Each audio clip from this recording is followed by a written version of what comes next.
Hello, welcome back to my channel. Today I'm reading hiiii books for a week, and I'm very excited because I've seen these books everywhere and I just want to know what I think of them. I want to know. I have picked up 3 titles that I've seen everywhere, and I'm gonna start with Bride by Hazelwood because this one's the one that I've seen some things. I saw the book Leo say that like low-key it's so satirical, and she honestly like didn't hate it because she was reading it knowing it's satire, and I definitely think that's how I'm gonna go into the book because some of the stuff I've seen about this. It is Monday, and even though I just finished my 24-hour readathon, so I'm not gonna be doing much reading today, I just wanted to, you know, pop on here, start the video, start the week, and all of that. So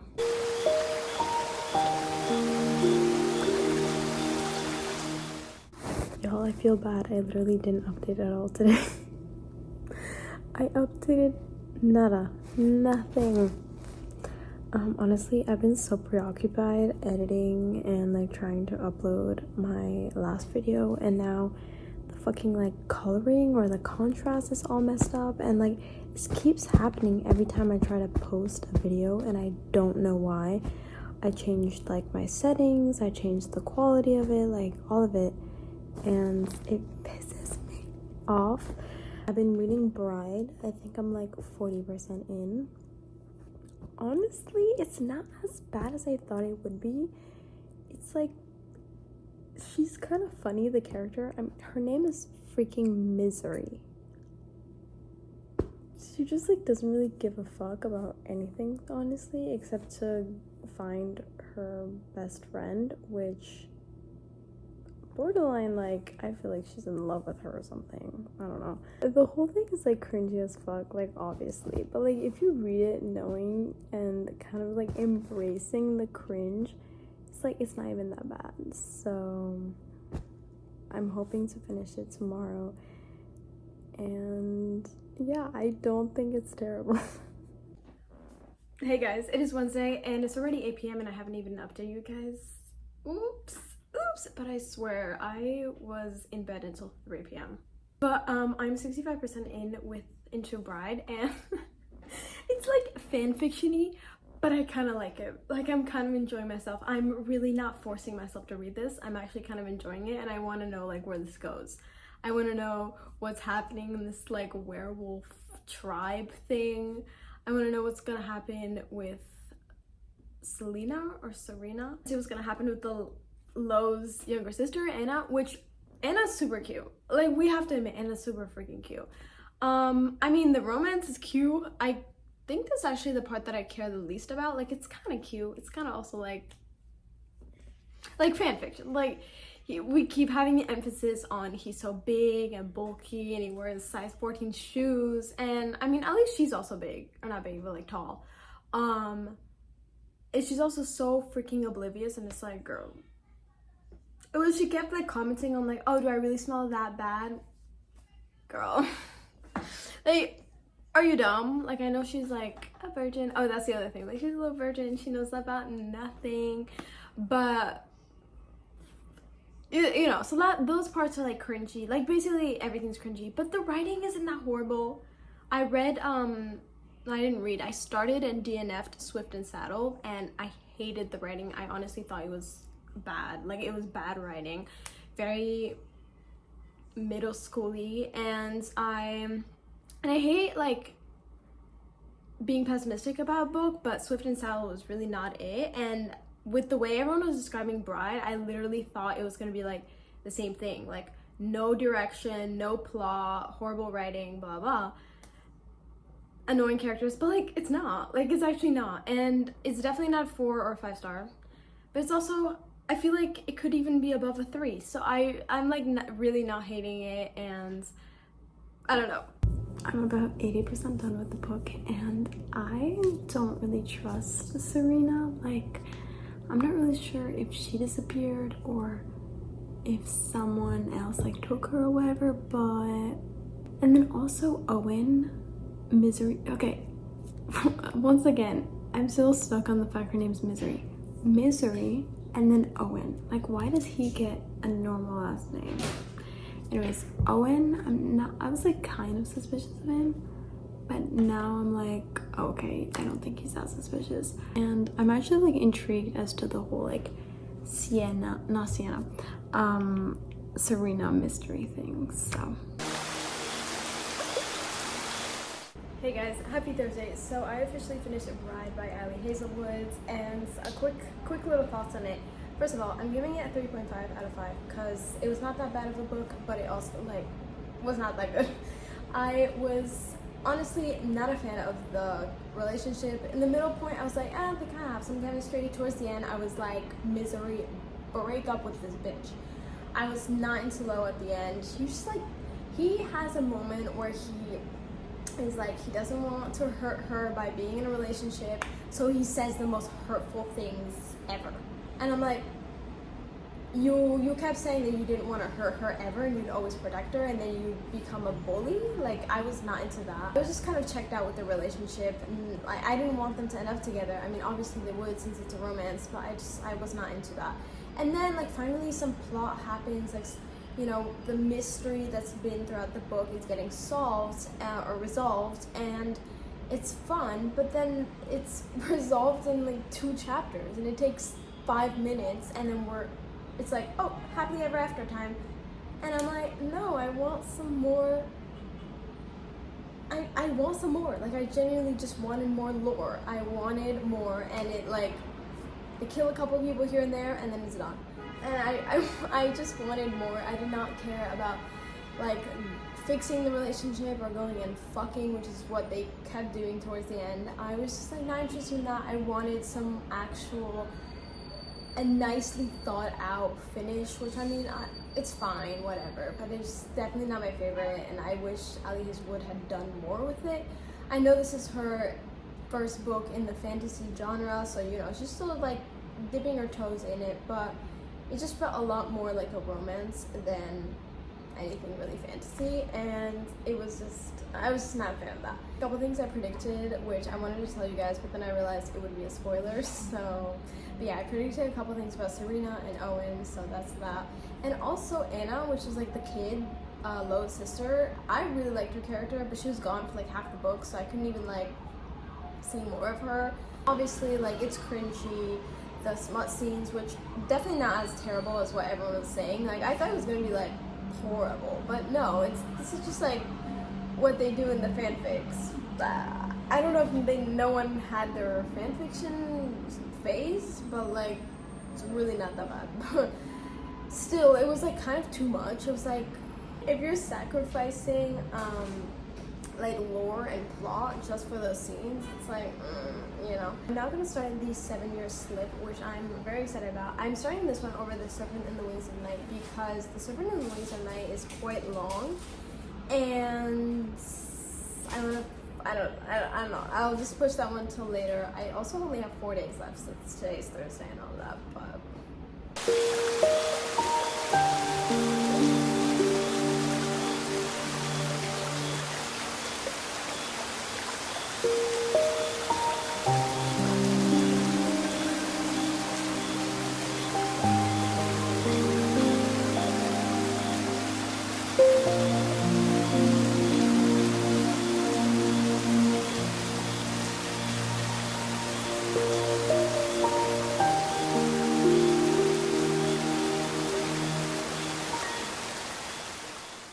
The way no one told me this book is set in New York City. Like, I love books set in New York City, and also books, like their publishers. Guys, I'm really loving the writing, and I'm really loving what it's about. Like, I'm just loving it.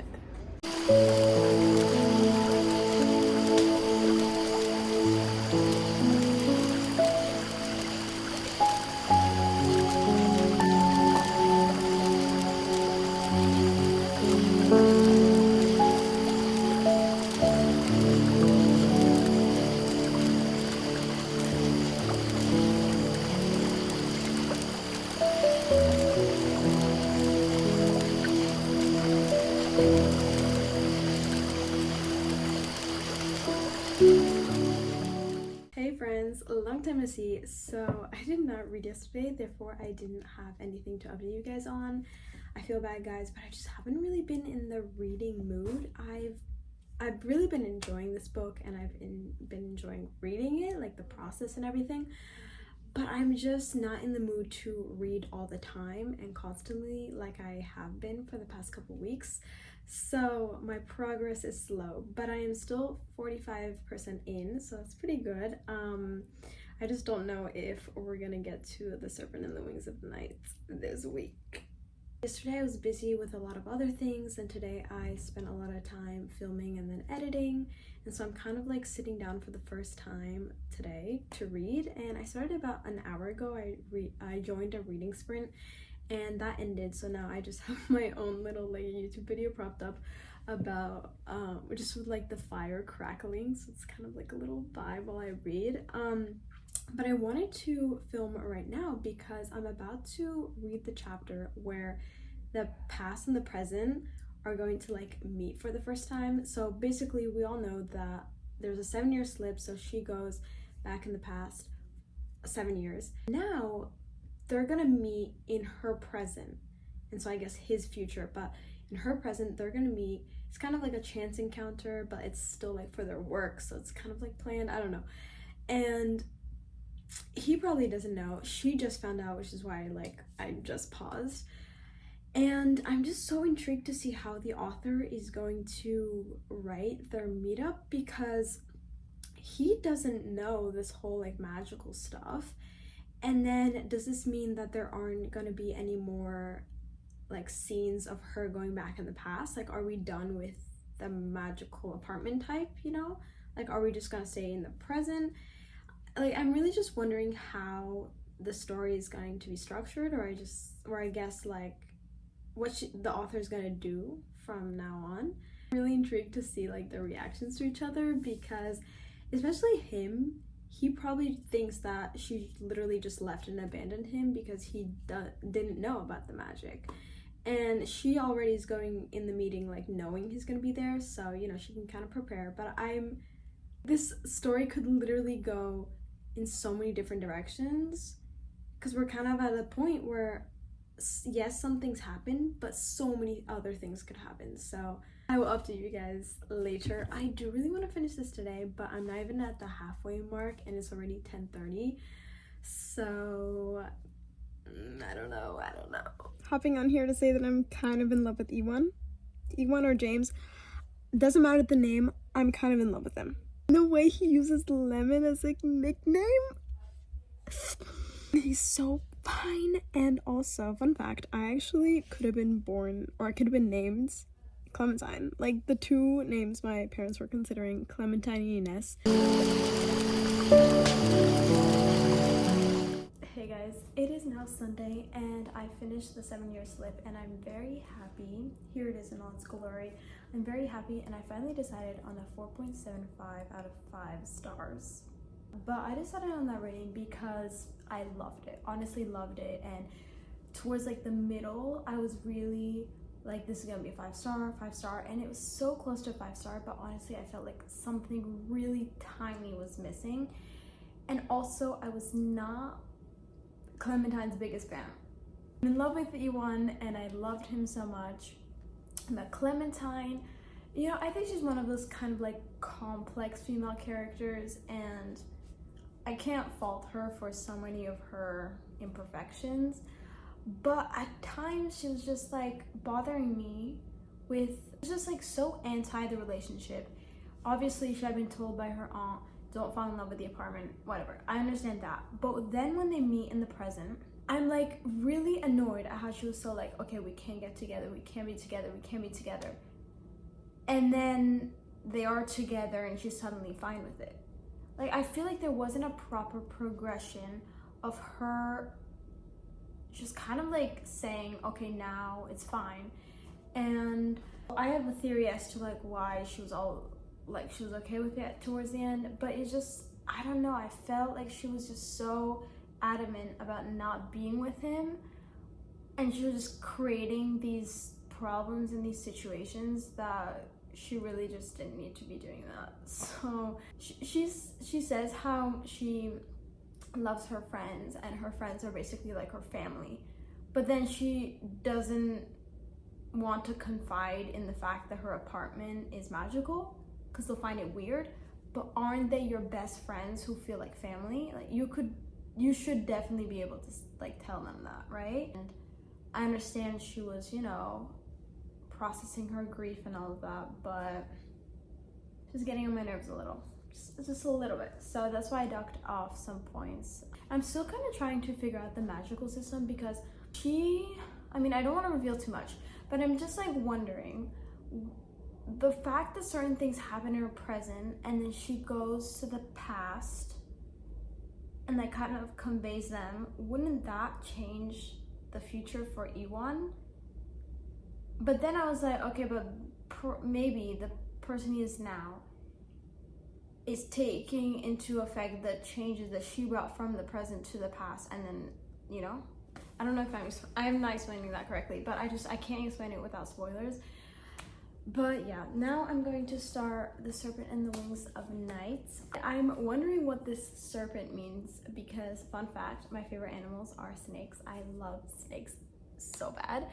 And actually my Harry Potter Patronus is a black mamba. I love black mambas. I just love snakes.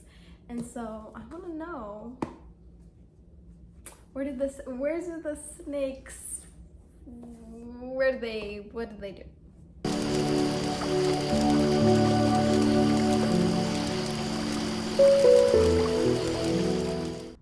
Hey guys, a little update. I'm officially on page like 30 of The Serpent and the Wings of Night.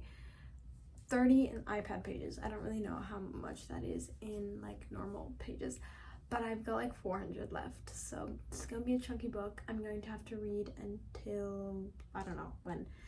But that brings me to the other little point of this, is that I'm extending this video until tomorrow night, Monday night, because one, it's Memorial Day, so I think like it's Memorial Day weekend, I can extend it, and two, I didn't actually start reading Bride until the Tuesday, so I want it to be kind of fair and give myself that 7th day, which is tomorrow. But I'm still probably not going to be able to finish the book tomorrow, so I will be kind of sharing my final thoughts on the book in my next video, because my next video is how many books can I read off of my May TBR, and The Serpent and the Wings of Night is on my May TBR, so I'm going to mention it there. I'm going to finish it there, so unfortunately you guys will have to wait for that video for my final thoughts, but you'll still get them. I can't keep extending this video, and I'm not going to pull an all-nighter just to finish it. You know, I need to be realistic about my reading goals, so that is the plan.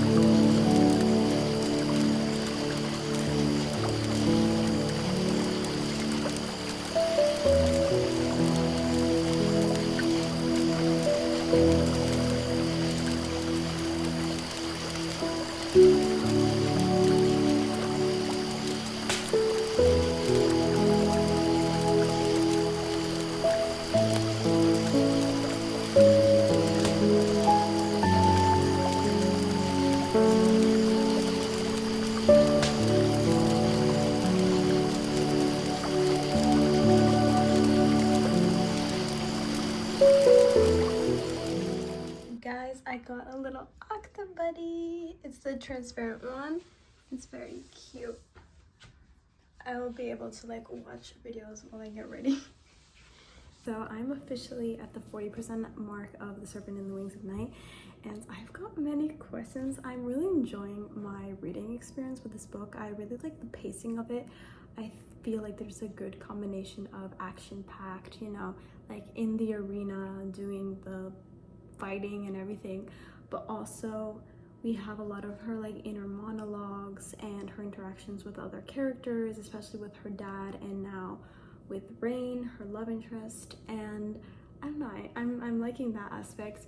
My main question though is, how are Oriah, Rain, and Mish going to all survive the games?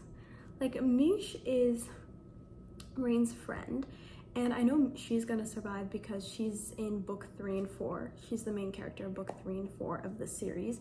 And then I know Rain and Oriah are gonna survive because they're both in book 2. And we all know this, it's like they're in the summaries, everything. This is no spoilers, but what I just like can't figure out is how they're gonna survive, because in the games only one can survive, and they can't escape the arena either because then Naxia's like magic is just gonna instantly kill them. So I'm really intrigued to see what is going to happen, how the games are going to end. And also there's like definitely war brewing in the background, and Vincent, Oriah's dad and the king, I don't really trust him. Like, I know he really really loves Oriah, like he's her daughter. First of all, I'm so confused as to why he just like randomly took her. It's part of the prologue, so I'm pretty sure that's not a spoiler, but I'm just like really confused as to why he just wanted to acquire a human child. There has to be something about her specifically, or her family or something, because that makes no sense. Trying not to doubt the love he has for her, because I don't think he's gonna do anything to harm her, but at the same time I can never trust fathers in fantasy books, because every single female main character in fantasy books has the greatest daddy issues known to man, because the fathers are horrible. And so I still am not fully trusting him. And also I feel like he's definitely involved with some evil things in the background. Like, we don't know, but like he's in such a high position of power, he can't be a good person. Like, you can't be king and be a good person. I feel like honestly Vincent is kind of manipulating her. I'm not gonna give the specifics, but I just think like the way he switches so quickly from being her father and then the king, like, I don't know, I don't know, maybe it's normal. I don't know, but that's just kind of how I'm feeling about the book so far. And also it's so like typical fantasy book. There's two things that are like very specific fantasy books. One, the minute she described like this big tall guy, like I knew that was the main love interest. Like, I just knew it. Like, it's so typical that the big muscular, like, what's that word they use, like he fills out the doorway or something, like, you just know. So that's the first thing I found really funny. Second thing, I don't know if I mentioned already, but she has gray eyes and Vincent has silver eyes. Like, what is this obsession with gray eyes? Oh, actually, fun fact, I had gray eyes when I was a baby, but then they transformed into brown eyes. And then the third one, oh yeah, like, the only reason Oriah is still alive is because it's her book and like she can be killed off. But in no like realistic situation would Oriah still be living. She's basically borderline about to die in like half the instances in the books. If she wasn't the main character, she would have been dead in like the first 3 chapters. Yeah, anyways, those are my thoughts. I will probably check back a little bit later.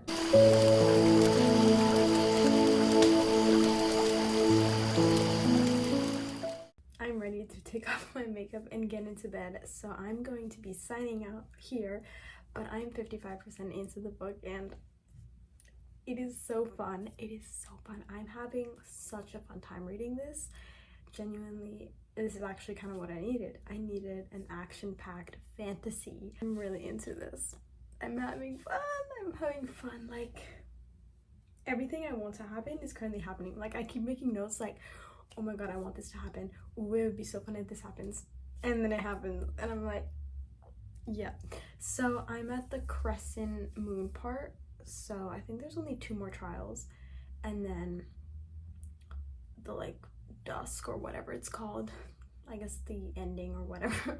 Let's just do a quick little rundown of everything, the amount of pages I read, all of that. So I don't know how many pages I read, but all the stats will be up here.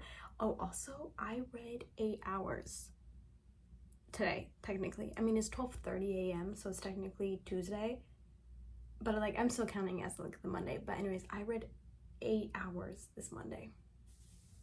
Next one was Bride, and Bride I actually brought down my rating to a 3.25. I was thinking more about it, and then I was thinking compared to other books, and I was like 3.25 makes more sense. It was kind of an enjoyable read. Now that I'm reading this vampire book, definitely prefer this vampire book over that one. I think Bride was kind of fun, but just like, you know, nothing special. And yeah, the 7-Year Slip I really enjoyed. I gave it a 4.75, and it's still a 4.75, but I think there was just a little bit something missing, and Clementine was just not my favorite female character.